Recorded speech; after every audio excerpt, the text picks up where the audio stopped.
MPP has chosen their parliamentary candidates for their constituencies in which they have sitting MPs. Some of the big stories, already about 19 sitting MPs said they were not going to go again, including the majority that Chairman Sabonsu, Joe Osewusu, who's the deputy speaker. A number of prominent ones had said they were not going to run anymore. So that's the first story. So the NDC as well has about 18 of their leading MPs say they're not going to repeat themselves. So almost 40 high quality, okay, not high quality, but probably experienced MPs are not going to repeat themselves, right? Then you have 28 of the MPP incumbents losing. Add that to the 19, you're almost 40 now. No, actually, almost 50, 47. Yes, almost 50 on the MPP side. Okay, so the question is, what does this mean for Parliament? But the other issue is, why are they losing? All right, now there are lots of local issues. From the analysis we've made, it all boils down to resources. Right? There are some where people have said, look, this MP is not accessible, it's not available, or whatever. But if you look at the caliber of people losing and the caliber of people winning, it looks like the new guys are mostly CEOs of state agencies. Let me give you a good example. Himan Lowa Dentra. You have the CEO of the Ghana Exim Bank. He defeats the Deputy Minister for Labour. Defeats him handsomely. All right? There are lots of these CEOs and things who are winning. And the deputy ministers who lost, I mean, Gideon Boakun lost to Frida Prempeh, who is a minister. All right? Yeah, you know, and he won. He won. He won. He beat Frida Prempeh, who is a deputy minister. You have, what's the name? Jerry Ahmed Shaib, CEO of Coastal Development, beating Tina Mensah. Yes. And then Michael Kwe, CEO of Free Zones Board, beating Sarah Joasafu, who was up until recently a minister. And there's a lot of that. Yeah. There's a lot of CEOs of agencies. You had the whole controller, Accountant General. He lost miserably. Yeah, as did the police guy who. Yes, you had the NSA boss looking. Chumesi also lost. Chumesi with a 7. Shout out to him this morning. Gifty Chum Ampo for deputy minister also lost. Moses Enim, long-term MP for Trouble, also lost. Ama Poma Boateng, deputy minister for communication, also lost. Hajia Lariba Zuera Abdu, MP for Alewale constituency, minister for gender, also lost. And of course, Joseph Kujo, minister for public enterprises, also losing. So that's one trend. You're seeing CEOs defeat deputy ministers. But some deputy ministers did well. So Ejapa Mensah won secondly handsomely. Yeah. And then, of course, Miracle Duka also retained Takwa quite well. Now, Sky was making a point about the role of money. And we heard Andy Apiakubi say that some could interpret the big shot losing to be like a move in the party for new faces. But for me, I think it just boils down to how much money you have. Yeah. If you have more money, you will win. You buy a lot of people. It's something, yeah. It's something. You see, the shame is on the political parties and then also the Ghanaian who is taking part in the process. Because, Bernard, the position of the law is clear that you cannot influence a person to vote for or against you at an election. That is clear. But you see, now we have open bribery of delegates. Open bribery of delegates.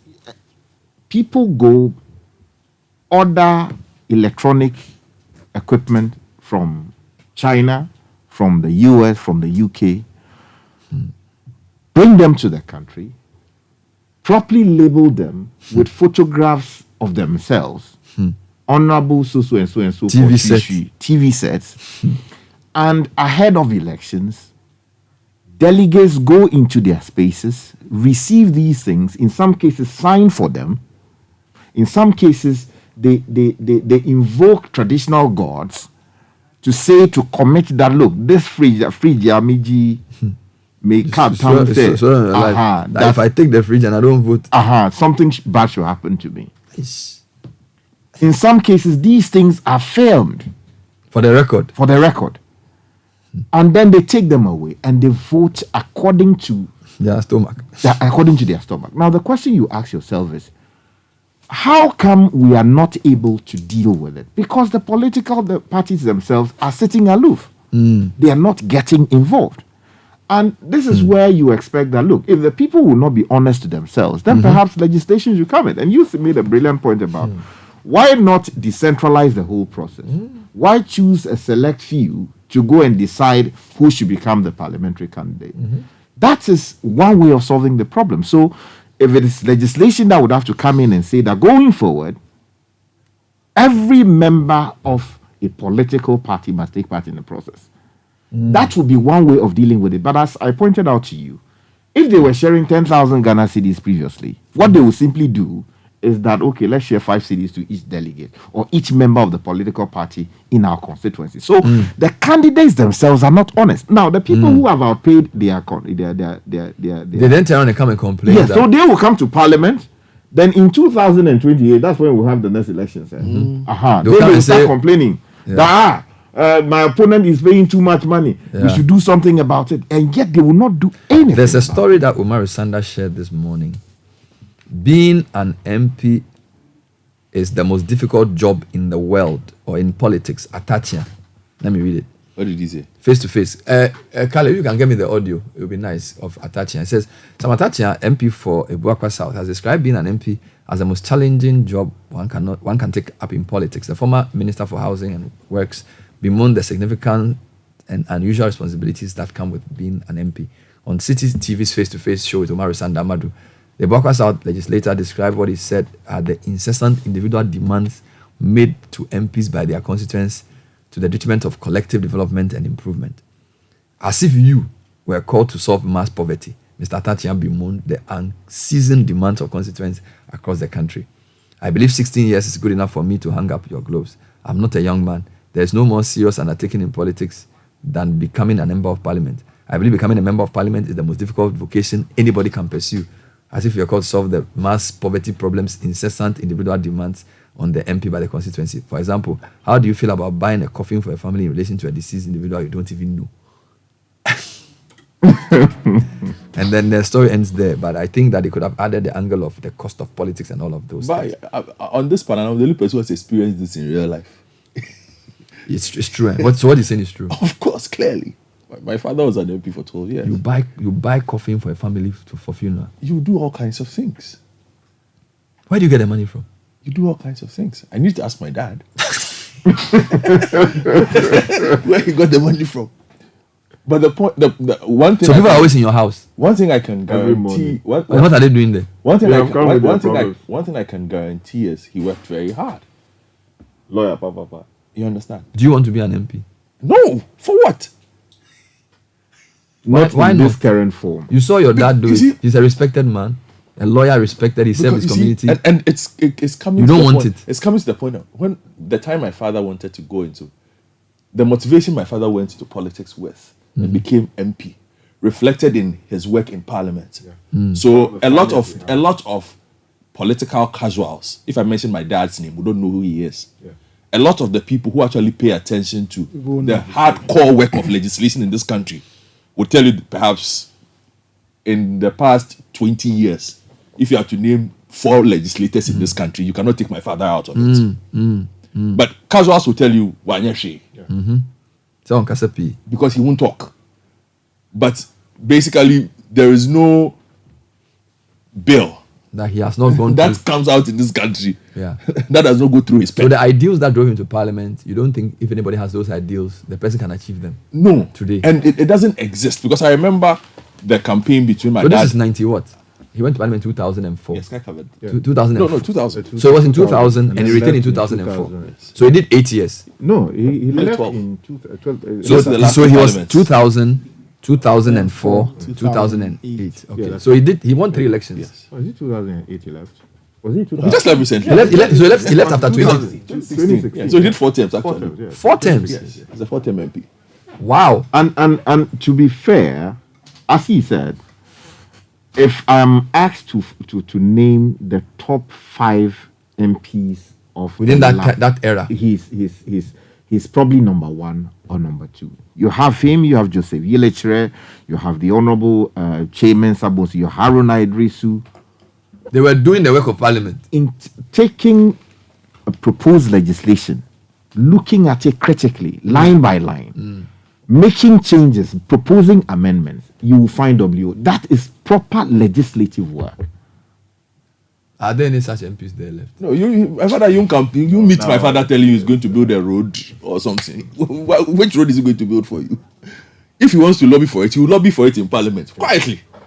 But to meet him on the campaign grounds, share. But the point I'm making is, you will live through the life because as the politics changed, I remember his first term, we didn't have visitors. But by his second and third term, you are basically fighting people at your gate. So when did our politics become at 4 a.m.? When did our politics become so money dominated?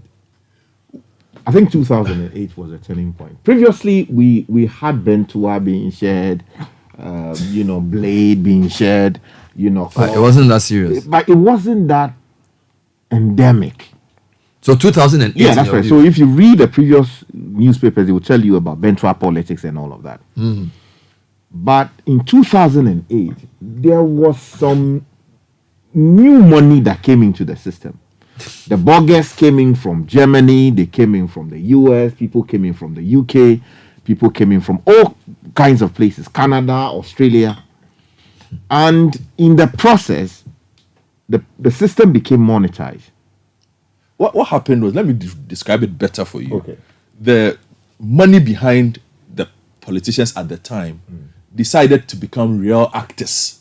So they were silent in the past. Yes, back then they were willing to let people who wanted to be politicians To go and do the work. And they were just quietly trying to influence things. Yes, they decided to actually become the actual players in the game. So they're like, okay, because for most of them, it was a matter of self-actualization. They had reached that point. They had money. I have done this, I've done that. The next thing is to build a certain level of social capital and popularity for myself. So become an MP. Why would I sponsor Richard Sky when I can come in myself? What about what General Mosquito told us? And it changed the game. What about General Mosquito told us the day we called him and he said there are people who also have a business model where the business model is get money to buy your way into parliament. And when you get to parliament through contracts or deals or becoming a minister or whatever, you recoup it. So he's, apart from the rich man he's talking about, this guy may not even have money. You go and make us out to Godfred and say, Godfred, I'm going to be MP for Adenta. I'm in the NDC or MPP. If my president wins and I become a minister, I'll want roads. If I get roads, I'll have access to control 30% of road contracts. And if I do my calculation back of the envelope, say, nyakra, this 10 million you are giving me, 100 million. Let me tell you back 20 million. He didn't use the words I'm using, but that's how he explained it. That the people come in as a business proposal. And so the parties have to find a way of reducing that. Now, you made a point about political parties and the EC, and I think you should talk a bit about political party governance. Because political party governance is where a party can say, no, this guy has no track record. He may have money, but I'm not going to allow him because we want to maintain the quality of our representation on the floor. They could say, because if money becomes the basis for winning, I'm not a member of any party necessarily as a Kalka member. If I come into a lot of money, I'll go to a small constituency and I can buy all the delegates. And they will say, yeah, Aloski, you there for him. And they will agree. And the party at the top cannot stop me. Because they'll say, oh, if they don't let Aloski, no vote. You see what they do? So he brings money, he buys the delegates, he buys the executive. The party at the top doesn't have the strength to say no, because he will even sponsor the main candidate too. You see how the corruption starts? Maybe he has a criminal record in Canada, but nobody cares. Then he comes in and he becomes MP, and then he starts passing dubious laws. So it's a dangerous thing. So how do we make the parties become more responsible entities to say no? To represent the elephant or the umbrella, you need a certain track record, whether your money is inside or not. But they're not able to do it. But if the EC doesn't act, the parties have absolutely no motivation and no reason in the current build-up of our politics to enforce this change that you're talking about. Reason being, party Hieska. So the parties are complicit in this. Of course. who's going to run the party? You see, because you need these persons and their resources to help you function in their communities. Because it is not MPP national money that is going to run Bosomefre home. But it is Mr. Godfrey Akoto-Boafu's money On the ground. The machine which moving. is why the party considers what it calls nurturing. Why must you nurture? Support the party with your resources on the ground. On the ground. You understand? What the parties must be able to define is, like you're saying, who do we want, even in the nurturing, to represent the party in parliament? Because in parliament, this is what happens there. A long time ago, the parties used to care about that. And Sky, with his parliamentary experience, will tell you that that is why we had a period, a 3 or 4 parliamentary cycle, where the quality of debate, the quality of legislation, the quality of general parliamentary work was top notch. So when the parliament start coming down? Let me finish. You can ask 2012. Unless let me flow slow, I beg you. Go. Thank you. I was just asking a side question. Yeah. You know, it messes with my train of thoughts. Go ahead. So it becomes a bit difficult, okay, for the parties to do this. So we moved from the point of career legislators to aspirational persons, then to the current cycle where we have basically political security keeping. Political security keeping. In the sense that, look at the number of political appointees who are looking to fall into parliament. Plenty. Most of them are going with the wrong motivations. For most of them, it is security. To secure themselves in the Yes, party. in the party, Because to secure themselves a certain level of income, because the current roles that they have in the political calculations of things, if things do not work out, at least I'm in parliament. Yes. I can be fired from being the CEO of Koda. But I'm still an MP. You can't fire me from being an MP until a full election cycle. So they are securing themselves. So we've moved into that realm, which is why we have the kinds of people we have. And they are commoting deputy ministers by heart. Now, because of the desperation to secure, it's become a lot more expensive because these persons have access to resources, which by virtue of the EC's inability to control what happens, nobody can vet and check. So I can wake up at my Karikari Bay park 4 a.m. and there are 2 trucks with colored televisions Waiting with somebody's to face upload. on it, and I'm like, okay, like if I take a video of this and send it to the EC, can the EC act on this? Because under normal circumstances, the EC should be able to act and say, 2 tracks of televisions, where is it coming from? Those are the things that we're supposed to ask. You understand? And keep things in check. But because we've evolved through that phase, Let it happen so much. Who would they start we with? now have a crop of persons who are simply just seeking to secure political futures, not persons who are actually interested in legislation. Hence, the decline. I don't ask you a question.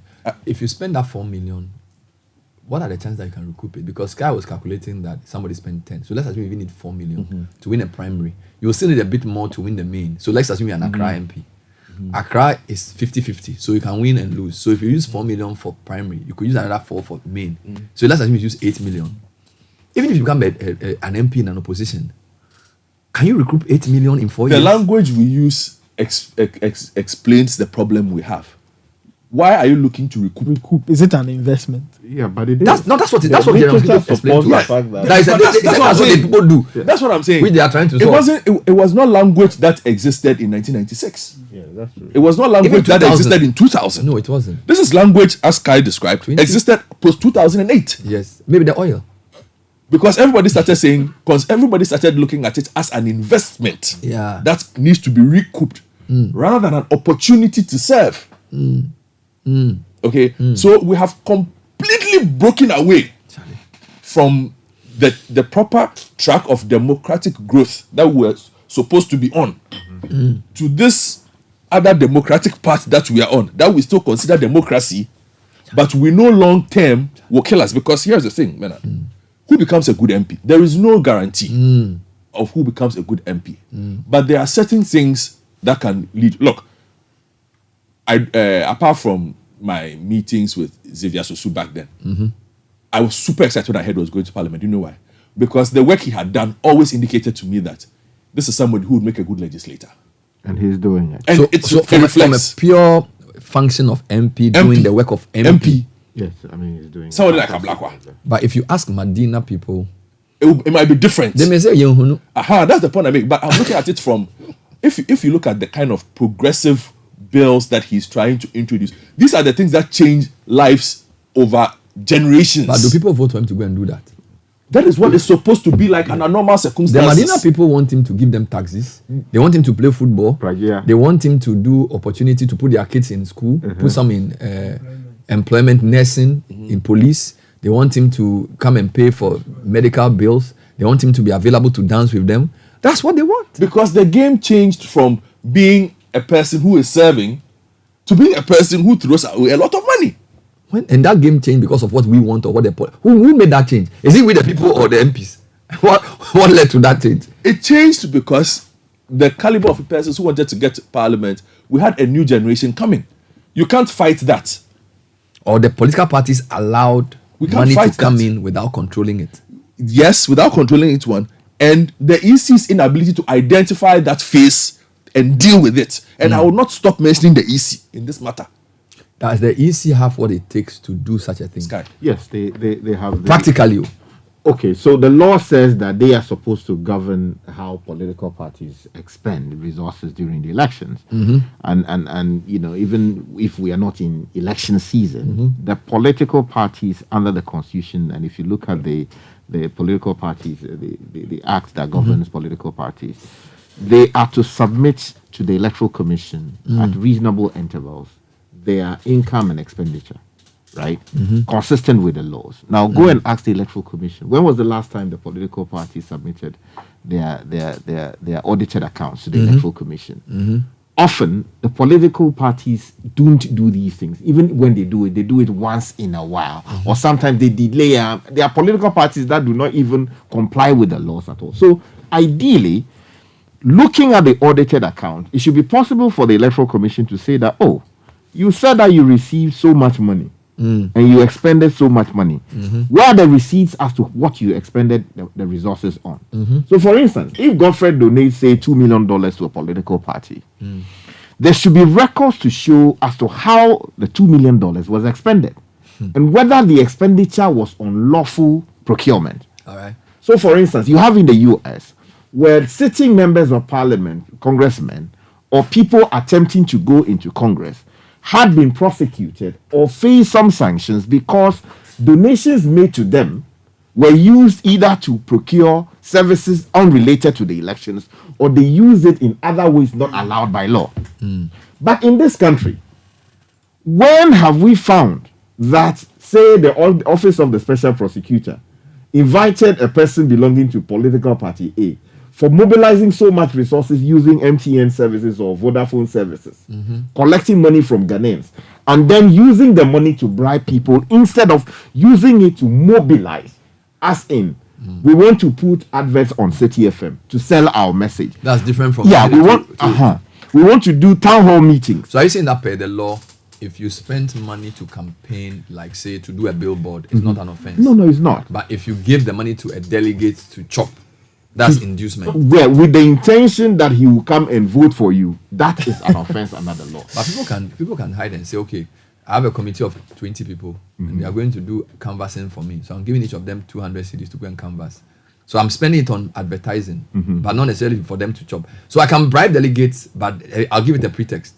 No, but it depends on how that is done. And the law can always be extended. The law is malleable Sky, enough see, in the certain reason why I'm situations to pushing deal back with. is, I'm trying to say, like, see, the law may be there, but does the EC have the capacity and the ability to even police its enforcement? They are not ready to do it. No, do they have, for example, there were on average 4 candidates per constituency, and there were about, I don't know, 137 constituencies that they did elections, or let's say 120.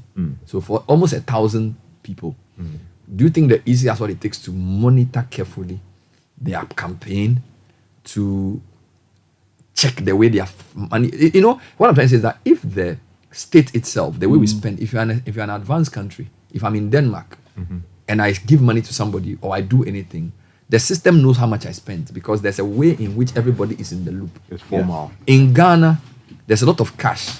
There's a lot of informality. So money is moving in Agbobolosi, but nobody knows who is moving the money. Yes. So how can an EC, so what I'm trying to say to you is that you can't expect the EC to do something beyond what even our GRA has not been able to do. Do you get it? So the system is very cash-based. So you don't expect an EC, which main job is to organize elections, to have a system to even check these 800 aspirants and their expenses. True. The law may be clear, but the EC doesn't have what it takes to do it. True, but the point Sky is making, if the EC is interested or so minded, if I'm the EC, I work at the EC or whichever, this thing ends. I'm having a serious conversation with the Controller and Accountant General. Yeah, office. GRA or controller. Yes. No, Controller. the controller. The man himself. I am having a serious conversation with the Free Zones Board, Michael Kwe, the As boss. in how they got money to campaign. Where is it coming Where is from? the money I will coming check you. I'm All asking the state agency I'm asking people. all those persons. I cannot check everybody, but at least there are some you can start from. Now, when you start from there, it sends a message, but we don't have the message being sent at all. When they say it's witch hunting. Witch hunt away. If there are witches, you must handle. Witch hunt away. Because I think you have at least 20 There are or 28 more. of them. I'm coming. There are over 20 CEOs or government appointees, more, Yes. who all campaigned You know. and spent resources. Yeah. So your point is that you can decide to I will start from with the public officers The public before officers. I get to the private persons. Because, like you're saying, it will be much harder to check with the private officers. But I know how much the Controller and So Accountant how General are you going to earns. do this? You say, controller, you earn this amount. Of course. But how do you know how much is spent campaigning? Because if the EC has structures in place at that No. constituency, it is quite obvious that there's a television with somebody's face on it. It is quite obvious that there are this. You hear things, you see things. So you're You can investigate so your things. point is that EC should pick government appointees as an example, look at their expenditure during the campaign, come up with an idea of how much they spent, and then ask them to come and account. Yes, that immediately tells you where your problem is, and you can legislate from there. I get the point. But is the EC minded to do this? Which is the point Sky is making, that they've never been minded to do so. Why? I think, you see, they do not. Maybe they don't have the mandate to. No, you see, They have financing. So- they have powers to check financing. So if you go to Article 55 of the Constitution, Yes. you can read the details there. But you see, it is one thing having the legal provision there. It's another thing setting up the superstructure To enforce it. to enforce it. So, for instance, in every district, in every constituency, we have an EC office there, right? Yes. So generally, the expectation would be that the EC would recruit people whose job it is to monitor campaign financing activities at every or in every constituency in the country. So if Honorable so and so says that today he's raising money at this particular gathering, somebody is there monitoring how much money he's raised. Note is taking of that. How he is expending the money, it will be expected that when the political parties come and submit their audited accounts, details will be given as to, we raised so much money through our political party agents in the various constituencies, and we expended it on buying 200 vehicles, or we used some to buy cloth and shared it to people, which they will not necessarily capture. But you see, when you pick up your pen and you look through every single item, you can then get to a point where you are saying that, oh, no, this figure you have given here, can we see a receipt covering that? Can we go and talk to the person who manages this particular But there's store? another question for you. Is the EC trusted enough to do this without it being seen to be... Because in Ghana, trust is critical, right? Does the EC have the credibility to do this in a way that will be accepted by all? NDC just returned to IPAC. They finished their primaries. EC didn't do anything like this. Fine, you said let's use government people. So this is a sitting government. EC chair was appointed under this government. Yes. You think practically if this EC chair begins to do this kind of thing, and the way political parties were, they'll be clamor, this EC chair is betraying us, let's remove her, she's trying to make us unpopular. You see how we work. And But then and then the democracy is not democracy. because but this is the problem. There isn't a strong enough of a middle class to stand up and say no, let's support this EC to do this. Look, That's our middle class there. We are the West too. people who have tried to do We are the good- ones who cause the I'll give problems. you an example. People have tried to do good as ministers, even in this government. So let's say Henry Quarte. He needed a coalition of media people to even cover what he does and explain to his home party that what he's doing is what we want. This is a party that allegedly the president said he wants to make Accra the cleanest city.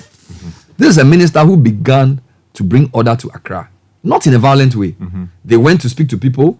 They made the stations. Do you understand? They were doing. I went to Adenta at Zongo Junction. They were doing the right thing.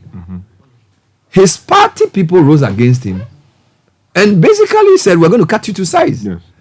And I don't even think his government defended him. No. All right.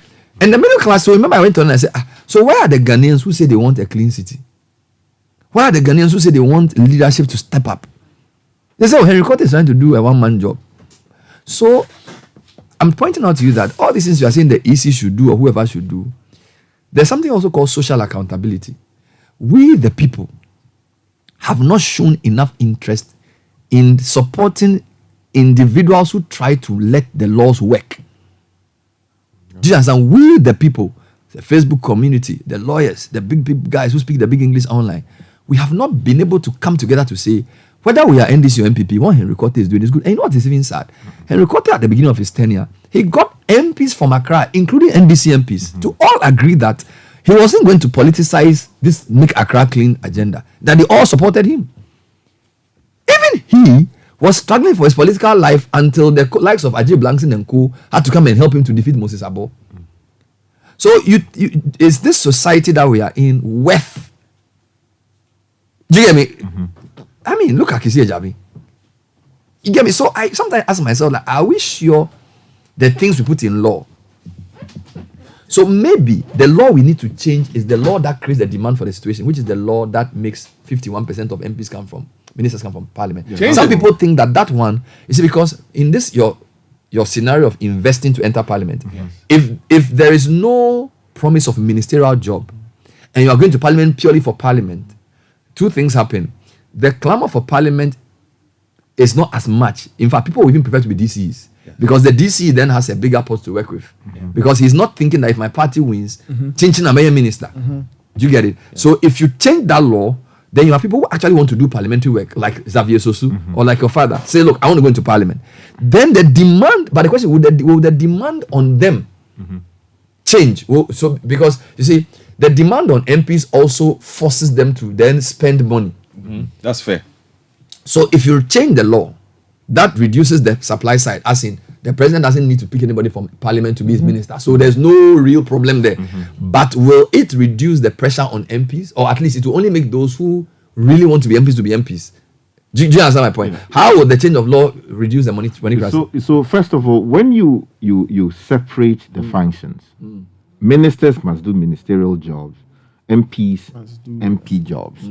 Now, the first thing you do there is you cut down on the appetite to go to parliament.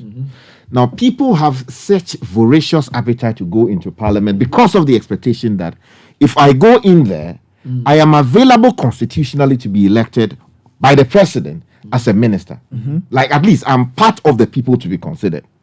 And when regional balance, ethnic balance, all the things are considered, people get chosen, not because they are necessarily competent to become ministers, but merely because the president wants to satisfy the constitutional, provisions that majority must come from parliament. So the first thing you do when you separate the functions is to cut down the appetite. So people will say that, okay, I want to go to parliament only because I want to be a parliamentarian. Those who want to be ministers, if they have money, they know where to take the money to the president's office and support him. That, look, we are supporting your campaign for re-election, or the candidate's office, we want to support you. So when the president becomes president, what he does is he knows who the people who brought the money are, and then he goes to them and says, what do you want?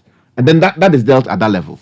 Now, the other leg of it is that if you wake up every day, the only thing you are concerned about is what law works. And how can I advocate for my constituents to get better returns?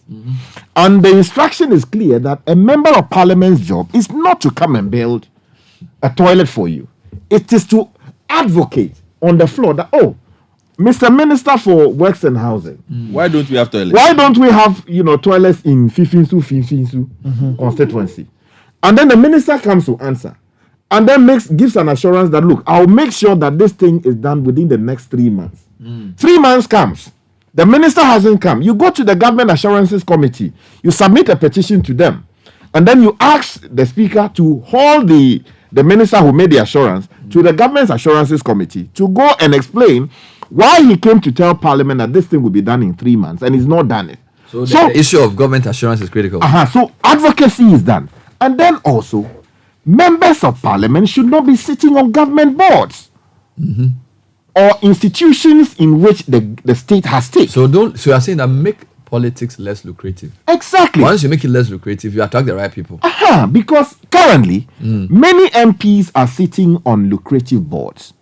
And when these things are announced, the citizens know that you, the member of parliament, you are getting supplies.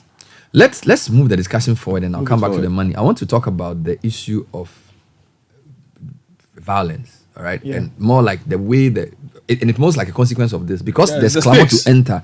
The stakes are high. Yeah, so I want to. There was a couple of voices I have. The Katie Hammond one, where he was speaking about Beating somebody. And I thought that was really sad because he was saying this in direct view of the public in front of a camera. And I find that for a respected MP of that stature to be saying such a thing and not even think that there's a consequence to it, I think that was serious. But let's hear Atachia first. He was speaking about the difficulty of being an MP. If you did community projects, it is good for the community. What about incessant demands on the MP by the constituency? For example, how do you feel buying a coffin for a family in relation to a diseased individual you don't even know? These are things that you are forced to do. Oh, please. But 16 years is not that much. Nancy Pelosi has been a member of parliament in the US, I think around the same time I was born, or even before I was born. Until recently, she was in the House and even rose to become the speaker. We know that experience counts, experience matters. Very important. So 16 years, you haven't done much. I've not done much. So why do you quit at 16? In terms of the Ghanaian contest, I've done much. Really? Nancy Pelosi will never have an arraignment that when it's 4 a.m., there's a queue behind her wall that, look, I want this, I want that, I want this. There's a very interesting establishment mentality that people don't know. They will see you as a very terrible man if today you gave somebody 2,000 Ghana cedis and the person took it from your hand and you were vilified. He went to the village and said, when I traveled all the way to come and see Atachia, he gave me only 2,000 Ghana cedis, which might be the monthly salary of an individual, who's been struggling the whole of the month. The person took it in a day, but the person is going to say that the guy is mean. He fails to see that he is not the only mouth you should feed. There are 2,000s of those who are receiving the 2,000. Oh, my brother, it's so unkind. It's not that cruel for people to use you. So if you are not ready to be used, I don't think MP is your vocation. Are you leaving because of the incessant demands? Is that why? No, I'm leaving. It's an interplay of factors to know when to stop. Even when the place before you go to Safi, and you're enjoying it, you should know when to say it's enough. You are satisfied. It's not that you're scared that you lose the primaries. No. I'm not scared about that at all. But I've come to an age of political maturity that I should hand over my gloves. That is. So that was Atachia speaking to Barry Sandon face to face. Now let's hear Katie Hammond speaking on Saturday. Humiliate him at the post and get him beaten. I'm just putting you on notice. I will not discriminate anything there. But get him wherever he is. He should leave town quickly. Chief, about 24 years. Come and see. My top boys. Wait. Now, Mr. Krabby, who could I care for the server? A mobile baby, no one jar. Now we are begging. I say that. One more day. Some of them came to my house, now, my job, free here. Mr. Commander, and I am going to give him a showdown. 2 forms of showdown. I'll pitch him here, I will humiliate him here, and then organize for him to be beaten physically. Thank you. No, I've never needed him. He has never been part of this constituency. About confusion. Last time around, he was actually disqualified. That's some machination that can be as well to be. Or to be I put that with our quiet. I didn't go Massey and disqualified. I said, I've never needed him. I never did in my life. If I've been him, no. But who knows? I see some you. Baako na ada ya to baako no na behunu baako na nna say yakwa appeal no so behunu baako me in my life, so he is not a cynical no in this constituency. You were a minister. I know that.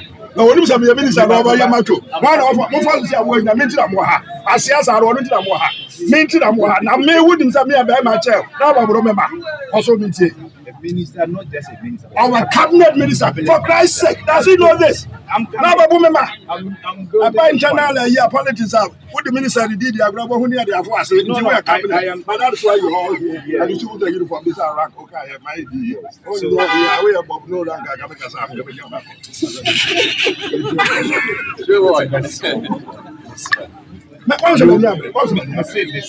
wouldn't say there are certain things no, I'm taking them says I comments in our way. API is just but you don't mean them. Maybe you don't mean them. I mean them. You are asking me. This was an exchange, or he was talking to some police people in his constituency, threatening that he would send thugs to beat up Mr. Bimfo. I think the name is Benefo, who's the candidate who ran against him and eventually lost.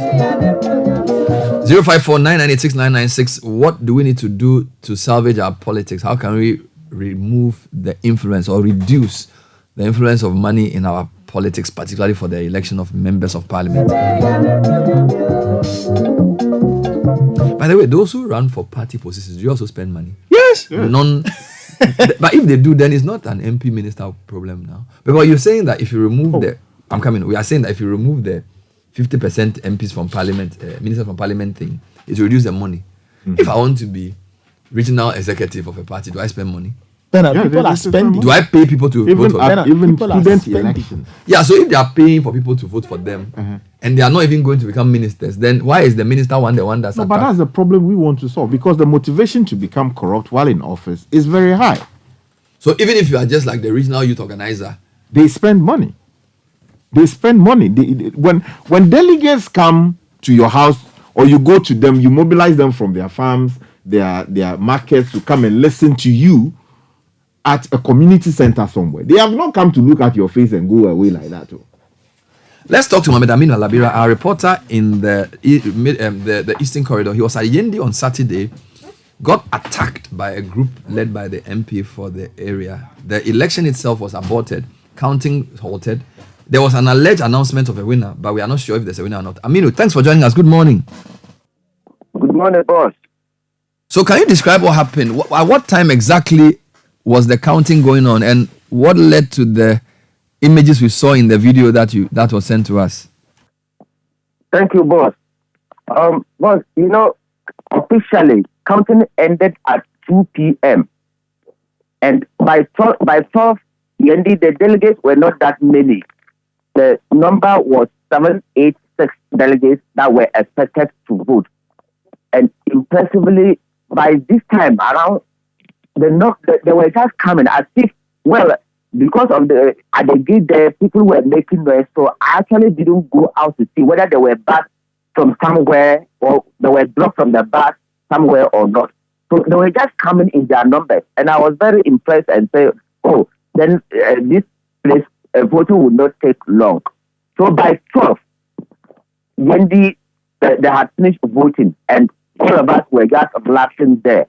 Inside the center was very peaceful. We were just relaxing, including the Citi officials. Everybody was just there, and sometimes some of them were just eating. So when it was 2 o'clock as the official time to end voting, it was that time that Citi came to open the ballots and sorting started. So they just sorted, and everything was ongoing. Counting started. And, Honorable Farouk was the number 1 on the ballot. So it was his ballot that they were counting. the EC official who was doing the counting, Mr. Anaba, he first made a mistake that got people attention to whatever was happening there. Because when he was counting, he counted to 69. 69, instead of saying 70, he jumped to 80. Then everybody just shouted, hey, hey. So he apologized to the people. But then I was carrying it live on Citi TV. You called me live on Zoom. So everything that was happening there was live on Citi TV.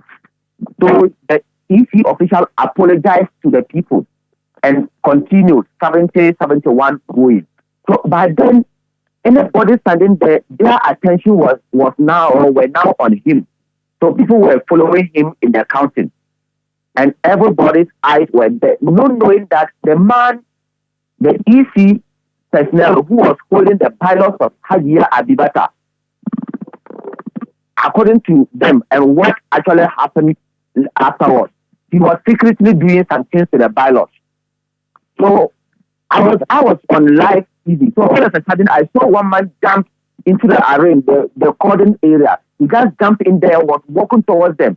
So I even showed that on my video, that somebody has just come in there. So he came there and was accusing the EC officer, hey, what is in your packet? Bring it out.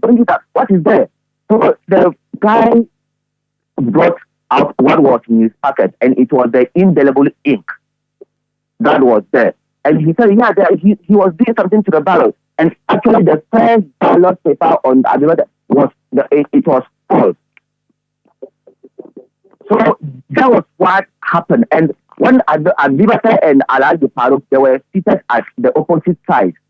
So when they saw that Abibata just exclaimed, hey, then she and her husband stood up and left the center. Then the supporters, police came in trying to rescue whatever was happening there. But it went out of control, and the people just came and you saw the ballots being destroyed here and there. So it was getting, voting or counting just disrupted. Nothing could happen again.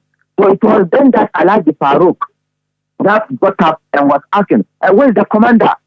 Where is the commander? You are responsible. He is responsible for that. So because I was live, I wanted to give him the opportunity maybe to speak to the world, because he had spoken on Citi TV, but then which many people were watching.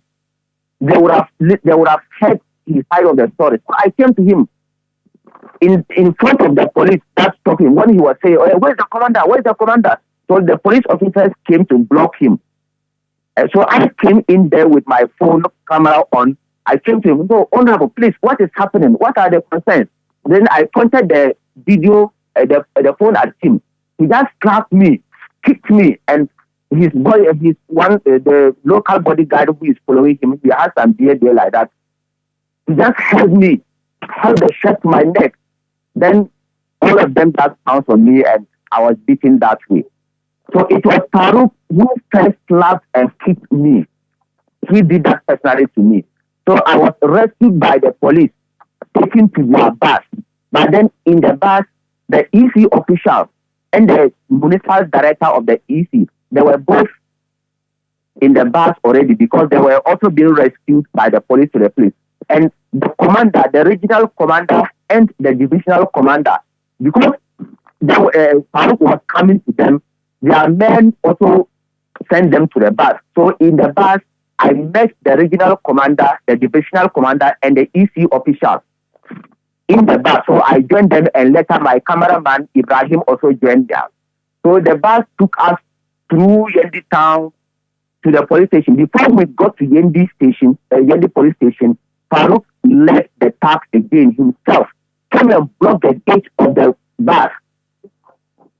That the police commander should come down. The police commander should come down. But we were there. We stood in the bus for more than 1 hour. And at the back of so you mean the police? The police commander and the EC official and yourself were in the bus, and the Farouk and his team did not allow you to come down from the bus for an hour. Yes, at the police station. When we were driven to the place for us to take maybe refuge at the police station. Before the bus enters the police station, Farouk came with his tank again, came and blocked the gate of the bus at the police station, and all the supporters. And the police station was full, and we were inside the bus. Sometimes you would hear guns, somebody would just throw stone to the bus, and they were hitting the distance. They came and he was just standing in front of the gate of the bus that the commander must come down. So the police commander inside they were calling for reinforcement. The police came, they couldn't do anything. They called that the military should come. The military in Yendi said they could not come until they get order from above. So the regional commander also called the regional boss of the military. Finally, he called him that, oh, I've given them order, they will come. So we were just there in the bus before the military arrived with their sticks and things. And the moment they came, people started running away. Even Farouk himself, who was by the gate, they all ran away from the gate. Then the bus now moved to the entrance of the police, the police commander's office. He moved there and they got down. We all then came down, walked into the commander's office. So in the office there, I saw the regional organizer, Alhaji Hudu or Professor Hudu. He and Farouk, they then came in and they walked straight to the commander's office. Actually, at the commander's office, I didn't follow up, but because by then I had no phone again with me, I had nothing with me again. I couldn't have gone there, and my life then, actually, I wasn't free. So I just remained at the hall of the police officers listening till I got a call from the military from Bimbila who came to support that they will be going back. So if I am ready, they will take me home. You know, I was in Yendi for 3 days. So I told them that my things are still at the guest house that I stayed. So they say, oh, then they will come and pick me to the place. So I'll take my things and we'll go. So when you got to the police station, did you make an official report? Did they give you a form because you were assaulted? Have you filled a police form, a hospital form, anything? What did you do at the police station when calm was restored? Yes, it was. Yes, by then I called my boss, OJ. I told him and he told me to still hold on. So I held on, and the police, because the military wanted to take me home, I followed them to Bimbila. It was yesterday that I went back to Yendi, to the police station. But then I had spoken with the commander and the officers there, and they agreed. So they knew I was coming. So I went there and lodged an official complaint to them. They gave me police medical form. I went to Yendi Hospital. I was examined by the medical superintendent over there. Then I returned to the police and they took my statement. I submitted my statement to them.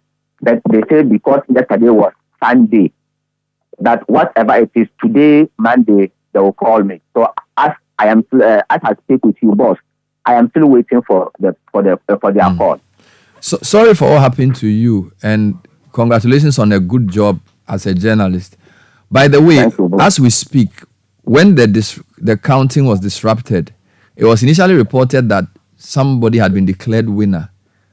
Has there been an official statement from the party or the EC about the election that you know in Yendi? Do you know if any official statement has been made about the election by the EC or the MPP itself?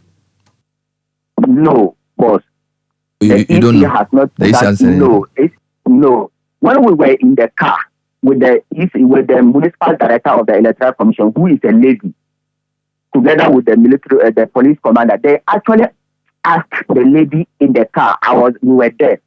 So what happened now? He said, now the Yendi this needs cancelled. If anything, there have to be a rerun.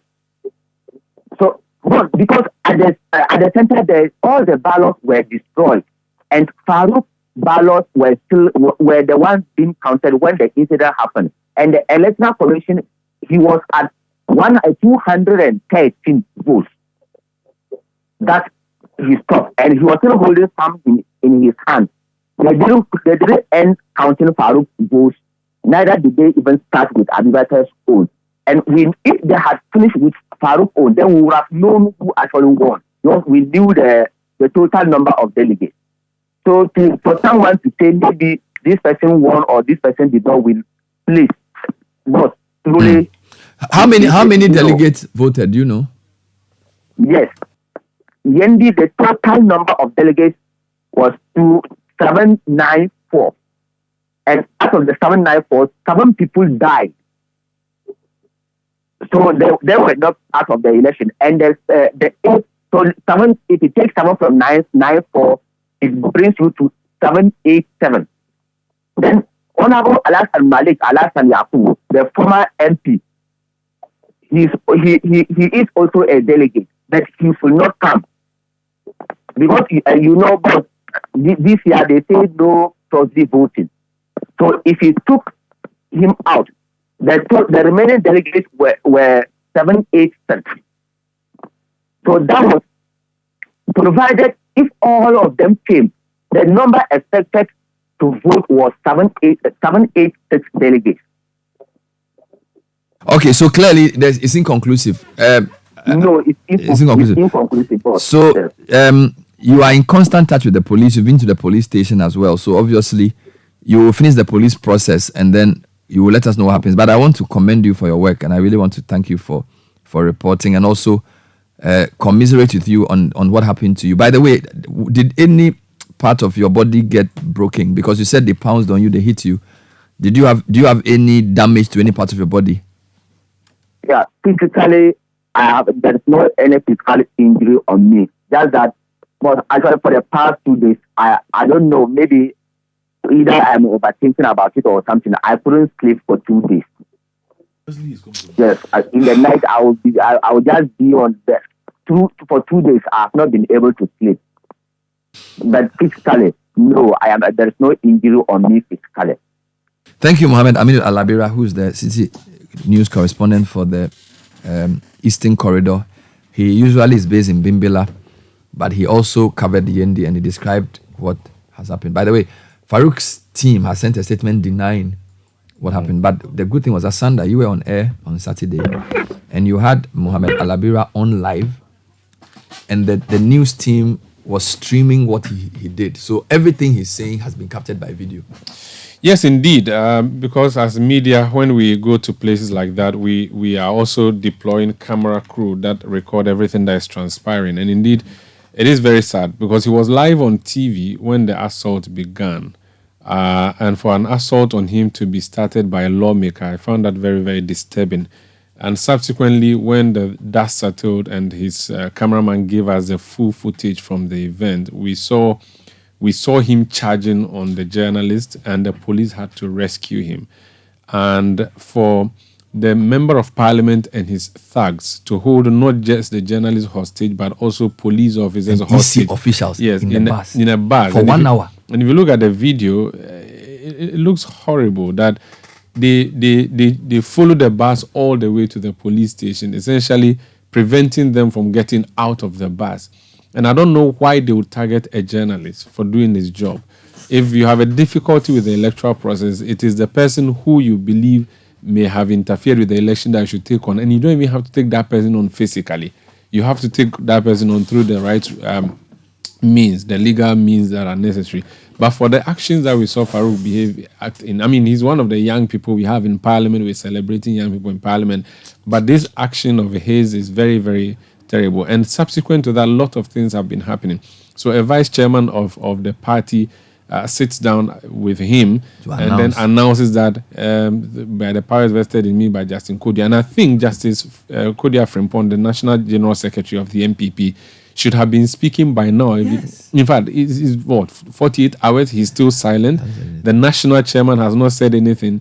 Your regional executive goes to swear in. The director of elections of the party hasn't said anything. The director spoke to us over the weekend for the region, not for the national, and said that, they have decided to declare Farouk Mahama. The director of elections for... The director of communication. For MPP. For MPP in the northern region. What I'm asking is the director of elections of MPP. No, has not said anything. And I think that's wrong on all levels.